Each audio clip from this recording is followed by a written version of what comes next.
Hello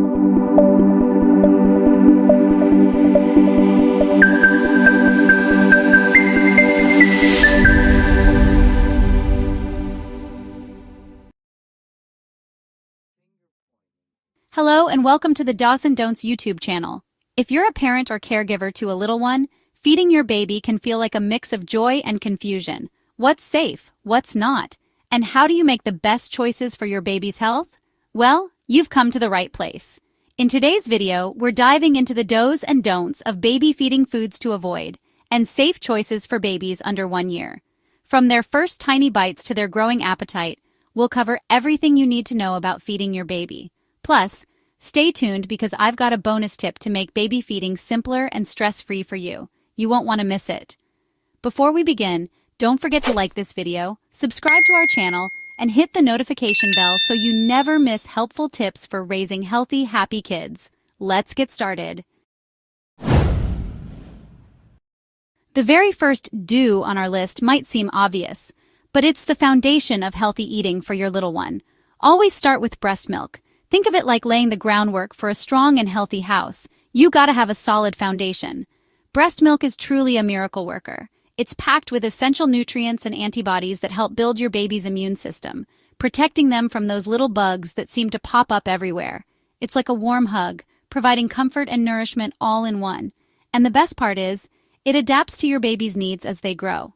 Now, I understand that breastfeeding isn't always possible for every mom, and that's totally okay.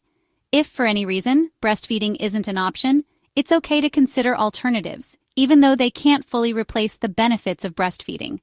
Infant formula is a perfectly healthy alternative that meets all your baby's nutritional needs. It's like having a helping hand in those early months, providing your baby with everything they need to thrive. Remember those old wives' tales about giving babies cow's milk or other dairy substitutes before they turn 1? Well, let's just say those tales are best left in the past.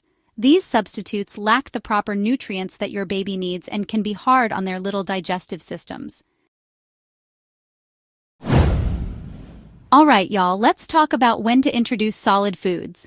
I know it's exciting to see your little ones start exploring new tastes and textures, but it's important to remember that their tiny tummies are still developing. Here's an important don't. Don't introduce solid foods too early. Their digestive systems are like delicate little flowers that need time to bloom. Pushing them too soon can lead to digestive issues and increase the risk of choking. Think of it like this. You wouldn't put a big, heavy antique armoire in a room that hasn't been properly reinforced, right? It's the same with babies and solid food. Before 6 months, their digestive systems simply aren't equipped to handle anything other than breast milk or formula. So, how do you know when your little one is ready for those first bites of solid food? Look for signs of readiness in your baby. They'll start giving you little hints, like being able to sit up with support. Another sign is showing interest in your food. Those big, curious eyes following every bite you take are a good indicator. Remember, patience is key here. Just like a good renovation takes time, so does developing a healthy digestive system. When your little one is showing all those signs of readiness and your pediatrician gives you the green light, it's time to embark on the exciting adventure of introducing solid foods. Start with simple, single-ingredient purees. Think mashed sweet potatoes, creamy avocados, or smooth applesauce. These first foods are like the shiplap of the baby food world, classic, versatile, and oh so easy to digest. Plus, they allow you to identify any allergies or sensitivities. Just like you wouldn't mix too many paint colors before seeing how they look on the wall, you want to introduce one new food at a time. Start with a small taste, almost like a teaser, and wait a few days before trying another. This way, you can monitor your baby's reaction and ensure they're tolerating each new food well. Be patient, be observant, and most importantly, enjoy this special time of discovery with your little one. All right, folks, let's talk about a big don't when it comes to baby food. Resist the urge to add salt, sugar, or honey to your baby's food. It's tempting, I know. We're so used to adding these things to enhance flavor in our own meals. But trust me on this one, your baby's palate is much more sensitive than ours, and their little bodies are still developing. Think of it like this. You wouldn't paint over a beautiful original brick wall, would you? Those natural flavors are what make those first foods so special. Salt can put a strain on their developing kidneys. And sugar? Well, that's like inviting a whole host of trouble. Not only does it increase the risk of tooth decay, and those tiny teeth are precious, but it also sets the stage for unhealthy eating habits later in life.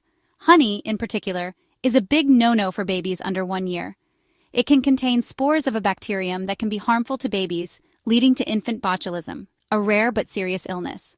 So embrace the natural sweetness and flavors of those first foods. Once your baby has mastered the art of single-ingredient purees and those little taste buds are starting to come alive, it's time to expand their culinary horizons. Just like we love to mix and match different textures and colors in our designs, we want to offer our little ones a rainbow of flavors and textures. Think of it like this. You wouldn't furnish a whole house with just one type of furniture, would you? Each piece brings its own unique style and function to the room. The same goes for food. Offering different fruits, vegetables, grains, and proteins helps expose your baby to new flavors and textures, and it ensures they're getting a range of nutrients. Pureed avocado, for example, is like the velvet sofa of the baby food world. Smooth, creamy, and packed with healthy fats that are essential for brain development. Lentils, on the other hand, are like the sturdy, reliable dining table, full of protein and iron to keep those little bodies strong. And don't forget about those vibrant fruits and veggies. Brightly colored produce is like adding pops of color to a room.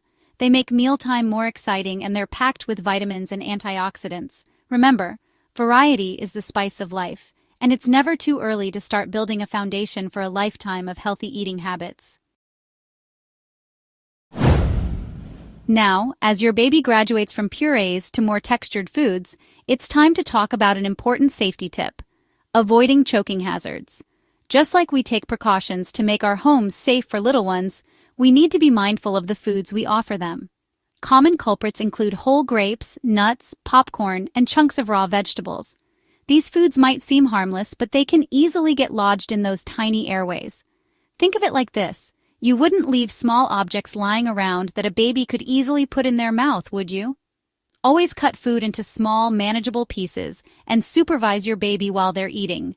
Remember those watchful eyes you had when they first started crawling? You'll need those same watchful eyes during mealtime. For younger babies, stick to purees and mashed foods until they're ready to handle more solid textures safely. It's like starting with a soft rug before moving on to hardwood floors. And remember, even when you think your little one has mastered the art of chewing, it's always better to err on the side of caution. As we near the end of our baby feeding journey, there's one last do that's incredibly important. Always be on the lookout for allergic reactions when introducing new foods. Just like we pay attention to every detail when renovating a house, we need to pay attention to every detail when introducing new foods to our babies. Allergic reactions can manifest in different ways, so it's important to know the signs. Some babies might develop rashes, while others might experience vomiting, diarrhea, or difficulty breathing. It's like a puzzle. Sometimes you have to put the pieces together to see the bigger picture. Common allergenic foods include eggs, peanuts, tree nuts, and shellfish. Now don't let this scare you. These foods can still be introduced in small amounts after consulting with your pediatrician. It's like testing a new paint color in a small area before doing the whole room. If you notice any severe reactions, like swelling of the face, lips, or tongue, or difficulty breathing, seek medical help immediately.